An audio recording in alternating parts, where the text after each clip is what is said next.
When it comes to brake service, there's one question that likely causes even your most experienced techs to hesitate. Which brake pad is best? That can be hard to respond to. So let's talk about what factors to consider when suggesting the best brake pads for your customers.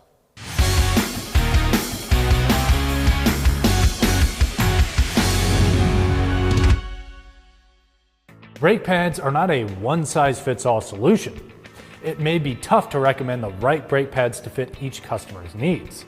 However, you have one often overlooked resource from the parts store, the counter person. Sure, they're not engineers, but they know which parts get returned most often and which sell the best.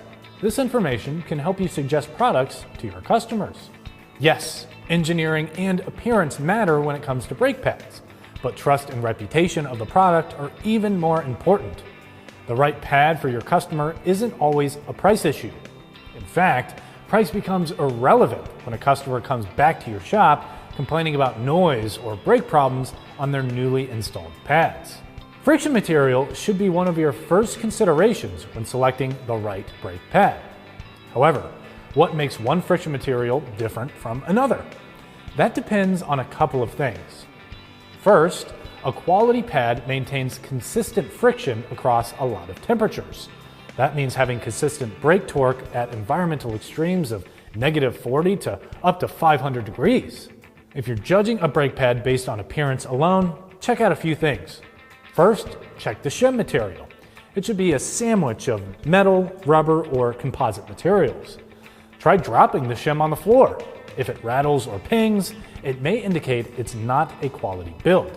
Second, examine the backing plate, the foundation of brake pads. If installation requires excessive force from a hammer, for example, it could indicate worn tooling in manufacturing. When a company cuts corners on the foundation, it's not a good sign for the rest of the product. Finally, research the company's reputation.